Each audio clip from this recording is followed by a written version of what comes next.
Hi, good morning. I am Divya, physiotherapist. இன்றைக்கி நம்ம என்ன பார்க்க போகிறோம் அப்படின்னு பார்த்தீங்க அப்படின்னா, நம்ம இன்னும் நிறைய வீடியோஸ்லாம் ஷார்ட் அண்ட் ஸ்வீட்டாக ஈஸியாக பண்ணக்கூடிய எக்ஸசைஸ் எல்லாமே நம்ம அப்லோட் பண்ணிக்கிட்டே இருக்கோம். ஸோ இன்றைக்கி நம்ம என்ன எக்ஸசைஸ் பார்க்க போகிறோம் அப்படின்னு பார்த்தீங்க, என்ன கண்டிஷன் பார்க்க போகிறோம் அப்படின்னு பார்த்தீங்க அப்படின்னா, இன்றைக்கி நம்ம பார்க்க போகிறது இந்த தாடை இருக்குது இல்லைங்களா? ஸோ இந்த தாடையோட லாக்கை தான் நம்ம பார்க்க போகிறோம். ஸோ தாடையோட லாக்குன்னா என்ன அப்படின்னு கேட்குறீங்களா? ஸோ இப்போ தாடையோட லாக் அப்படின்னு நம்ம எதை சொல்லுவோம் அப்படின்னு பார்த்தீங்க அப்படின்னா, இந்த இடத்த தான் நம்ம தாடை அப்படின்னு சொல்லுவோம் இல்லைங்களா? ஸோ தமிழில் தாடைன்னு சொல்லுவோம், இங்கிலீஷில் ஜா அப்படின்னு சொல்லுவாங்க. ஓகேவா? ஸோ இப்போ இதில் பார்த்தீங்க அப்படின்னா, இந்த தாடை இருக்கு இல்லையா, இது பார்த்தீங்கன்னா இந்த காது கிட்ட ஆரம்பித்து இந்த காது கிட்ட வரைக்கும் முடியும். ஓகேவா? ஸோ இப்படி ஒரு எலும்பு வருது பாருங்கள், இது ஒரு எலும்பு, சரிங்களா? ஸோ இங்கே ஸ்டார்ட் ஆகிட்டு இது வரைக்கும் வரும், இது ஃபுல்லாக ஒரே எலும்பு. ஓகேவா? ஸோ இந்த இடத்த தான் நம்ம என்ன சொல்லுவாங்க, தாடை அப்படின்னு சொல்லுவோம். ஓகேவா? ஸோ இந்த தாடை லாக் ஆகிறத வச்சு தான் நம்ம இன்றைக்கி பார்க்க போகிறோம். ஸோ இது எந்த மாதிரி டைம்லலாம் லாக் ஆகும், ஃபஸ்ட்டு லாக்குனா என்னன்றதை நான் சொல்லிடுறேன். ஸோ லாக் அப்படின்றது பார்த்தீங்கன்னா, நம்மளால் வாய் திறக்க முடியாது, சடனாக திறக்க முடியாது, சடனாக மூட முடியாது. அப்படி திறந்துட்டோன்னா ஒரு செகண்ட் அப்படி அப்படின்னு இருந்துட்டு அதுக்கப்புறம் தான் லாக் ஆகும், அதாவது வாயை மூட முடியும். அதே மாதிரி பார்த்தீங்க அப்படின்னா, நம்ம மேக்ஸிமம் கொட்டாவி விடுவாங்க இல்லையா? ஸோ ரொம்ப எக்ஸ்ட்ரீமாக கொட்டாவி, ரொம்ப டயர்டில் இருக்காங்க அப்படின்னா ரொம்ப கொட்டாவி விடுவாங்க. அதாவது நார்மலாக நம்மளோட வாய் இவ்வளோ தான் திறக்கும் அப்படின்னா, நம்ம எக்ஸ்ட்ரீமாக பண்ணும்போது என்ன ஆகிடும், கொஞ்சம் ஒரு இன்ச்சு கொஞ்சம் எக்ஸ்ட்ராவாக ஆகிடும். ரொம்ப ஓவராக அப்படின்னு பண்ணும்போது என்ன ஆகிடும், இங்கே வரக்கூடிய இந்த தசை, இந்த எலும்பு கிட்ட என்ன ஆகிடும், அப்படி ஸ்ட்ரெக் ஆகிடும். அதுதான் லாக் அப்படின்னு சொல்லுவாங்க. ஸ்ட்ரெக்குன்னு என்னது, அப்படின்னு பண்ணுறாங்கன்னா அப்படி நின்றுடும் வாய், அப்படியே இருக்கும். கொஞ்ச நேரத்துக்கு அப்புறம் தான் அது கண்ட்ரோலுக்கே நம்மளால் என்ன பண்ண முடியும், மூடவே முடியும். இல்லைன்னா தொடர்ந்து போய்கிட்டே இருக்கும், வாய் நமக்கு எக்ஸ்ட்ரீமாக ஓப்பன் ஆகும். ஸோ இதுதான் ஜாவோட லாக் அப்படின்னு சொல்லுவாங்க. அதான் தாடை லாக் ஆகிடுது அப்படின்னு சொல்லுவாங்க. ஸோ அந்த மாதிரி கண்டிஷனில் என்னெல்லாம் தெரியும், நமக்கு என்ன சிம்டம்ஸ் வரும் அப்படின்னு பார்த்தீங்க அப்படின்னா, இந்த இடம் இருக்கு இல்லையா, காது கிட்ட இந்த இடம் பார்த்தீங்கன்னா ஊசி குத்துற மாதிரி குத்தும். சரிங்களா? நம்ம ஏதாச்சும் சுவைக்கும் போது, ஏதாச்சும் எதனா சாப்பிடும்போது, இல்லை தண்ணி குடிக்கும் போதெல்லாம் அந்த அளவுக்கு தெரியாது. ஸோ சாப்பிடும்போது நம்ம மெல்லும் போது நமக்கு என்ன ஆகும், இந்த இடம் அப்படி பிடிக்கிற மாதிரி இருக்கும். இப்படி மெல்றோம் அப்படின்னா அந்த இடம் கொஞ்சம் டிஸ்டர்பன்ஸாக இருக்கிற மாதிரி இருக்கும், அப்படி முள்ளு மாதிரி குத்திக்கிட்டே இருக்கும். ஸோ அதை தான் அந்த லாக்குன்னு சொல்கிறாங்க. மேக்ஸிமம் அது நம்ம இப்போ சாதம் சாப்பிட்றோம், கஞ்சி சாப்பிட்றோன்னா அந்த அளவுக்கு நமக்கு ஃபீல் ஆகாது.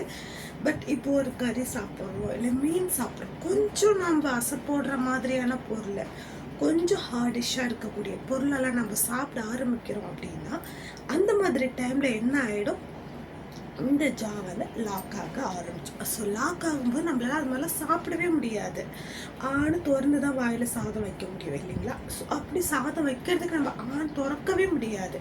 இந்த திறக்கும் போது என்ன ஆகிடும், இந்த அளவுக்கு குத்திக்கிட்டே இருக்கும், நமக்கு அது டிஸ்டர்பன்ஸாகவே இருக்கும்.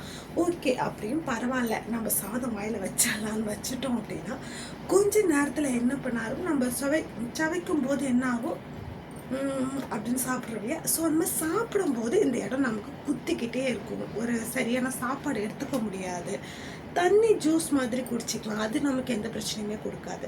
பட் இந்த சவைக்கக்கூடிய பொருள், சாதம், இட்லி, தோசை, இந்த மாதிரி நைட் டிஃபன், அந்த மாதிரி டைம்லலாம் சப்பாத்தி பரோட்டாலாம் எடுத்துக்காதீங்க, எடுத்துக்கவும் முடியாது. நீங்கள் ஒரு பீஸ் வாயில் வச்சிங்கனாலே உங்களால் மெல்ல முடியாது, அந்த மாதிரி ஆகிடும். அந்த டைமில் என்ன மாதிரி உங்களுக்கு தோணும் அப்படின்னா, ஒருவேளை நம்மளுக்கு வேறு ஏதாச்சும் பிரச்சனையோ அப்படின்னு தோணும்.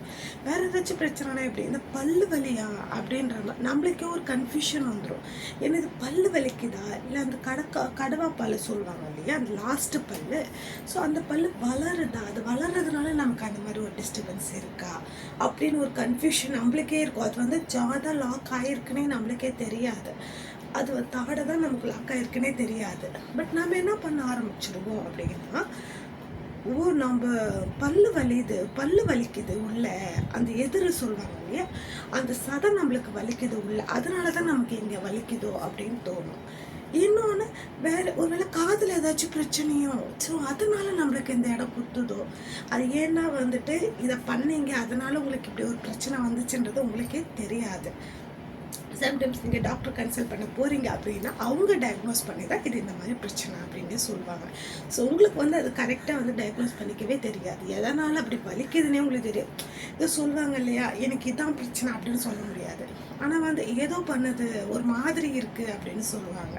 ஸோ அந்த மாதிரி கண்டிஷன் வந்து இந்த மாதிரி பிரச்சனைக்கெல்லாம் வரும். ஓகேவா? ஸோ இது வந்து பல்லு வலிக்குதான்னு தெரியாது, எதிர் வலிக்குதான்னு தெரியாது, பல்லு ஏதாச்சும் வளருதான்னு தெரியாது, இல்லை காதுக்கு எதனா பிரச்சனை அதனால இந்த இடம் குத்துதா அப்படின்னு நமக்கே ஒரு இது இருக்கும். பட் எதனால நமக்கு இந்த மாதிரி கன்ஃபியூஷன்லாம் வருது அப்படின்னு வந்து பார்த்தீங்கன்னா, ஏன்னா நம்மளால சமைக்க முடியல, சாப்பிட முடியல, மொல்ல முடியலன்னும் போது நம்ம என்ன தோணும், அப்போ பல்லில் ஏதோ பிரச்சனை அது மொல்ல முடியலையோ அப்படின்னு. பட் இந்த பார்ட்டை நம்ம யோசிக்கவே மாட்டோம். ஜென்ரல் எல்லாருக்குமே தோன்றது தான். யாருமே வந்து இந்த எலும்பில் அந்த இடம் நமக்கு வலிக்குதா அப்படின்ற ஒரு கனெக்ஷனை நம்ம அதை யோசிக்க மாட்டோம். நாம் இப்பெல்லாம் சொல்லணும் உள்ள பல்லு வளருது காது வலிக்குது அதனாலேயே இருக்கும் அப்படின்னு நினைப்போம். அது ஒன்றுமே கிடையாது. ரீசன் வந்து இதுதான். சரிங்களா? நிறைய பேருக்கு இது வந்து எதனால் இந்த மாதிரி வலி கொடுக்குது அப்படின்னு தெரியாமல் இருப்பீங்க. ஸோ அதை நீங்கள் தெரிஞ்சுக்கோங்க. அதனால இந்த இன்ஃபர்மேஷன் கொடுத்துருக்கேன். அது மட்டும் கிடையாது, இந்த மாதிரி பிரச்சனை வந்தால் இதுக்கு நம்ம என்ன மாதிரிலாம் எக்ஸசைஸ் பண்ணலான்றதே நான் சொல்லி கொடுத்துட்றேன். ஸோ அதையும் கரெக்டாக நீங்கள் யூஸ்ஃபுல்லாக இருக்கும். ரெண்டு ஸ்வீட்டான எக்ஸசைஸ் தான். ஸோ அதையும் நீங்கள் ஃபாலோ பண்ணுங்கள். கண்டிப்பாக உங்களுக்கு ஒரு பெட்டர் ரிசல்ட் கிடைக்கும். I hope you. ஓகே. இப்போ இதுக்கு வந்து என்ன பண்ணலாம், ஒரு 2 மூமெண்ட் நம்ம கொடுக்கலாம் பல்லுக்கு. சரிங்களா? அது வந்து தாடைக்கு. ஓகே, தாடை வேற பல்லு வேற. இதை வந்து நீங்கள் முதல்ல புரிஞ்சுக்கணும். தாடை வேற பல்லு வேற. தாடை எலும்பு, அதுக்கு மேலே இருக்கக்கூடிய இந்த சதை ஈறு, அதுக்கு மேலே தான் நமக்கு பல்லே இருக்குது. ஓகேவா? ஸோ பல்லுக்கும் தாடைக்கும் வேறு தான் கனெக்ஷன். ஓகே, அது சேம் கனெக்ஷன். பட் வந்து பார்த்திங்கன்னா ப்ராப்ளம் வந்து நமக்கு வேறு இதுதான் பிரச்சனை அப்படின்னு நம்ம சொல்லிக்க முடியாது. ஓகேவா?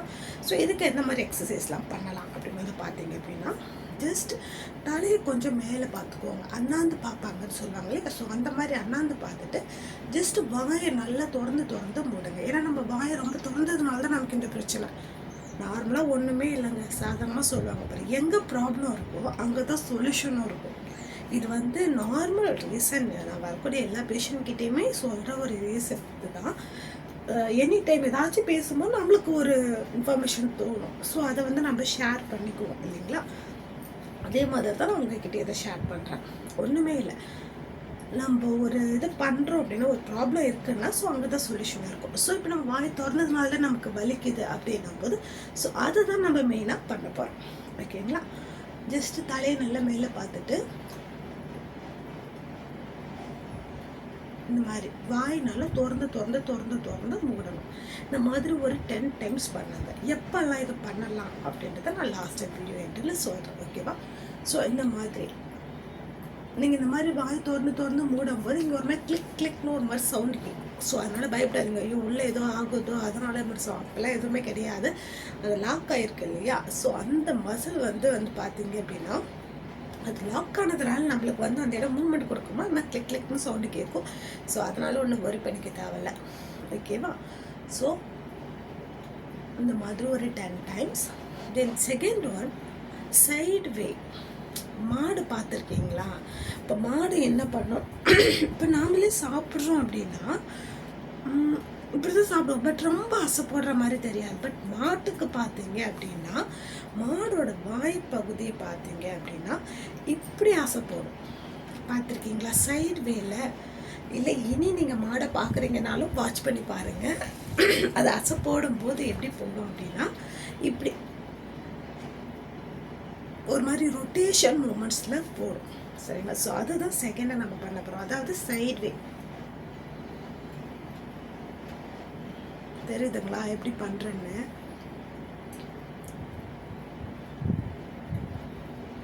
லெஃப்ட் ரைட் அந்த மாதிரி மூமெண்ட்டை தான் நம்ம பண்ணுறோம். சரிங்களா? இந்த மாதிரி ஒரு மூமெண்ட் 10 டைம்ஸ் பண்ணுங்கள்.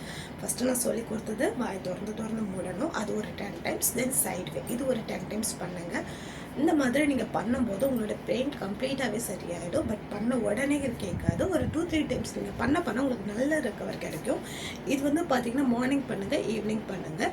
நைட்டு தூங்கும்போது கொஞ்சம் தூக்கம் டிஸ்டர்ப் ஆகும், அதனால உடனே ஒரி பண்ணிக்காதீங்க. ஓகேவா? ஸோ அதே மாதிரி வீக்கோ இருக்கான்னு நோட் பண்ணிக்கோங்க.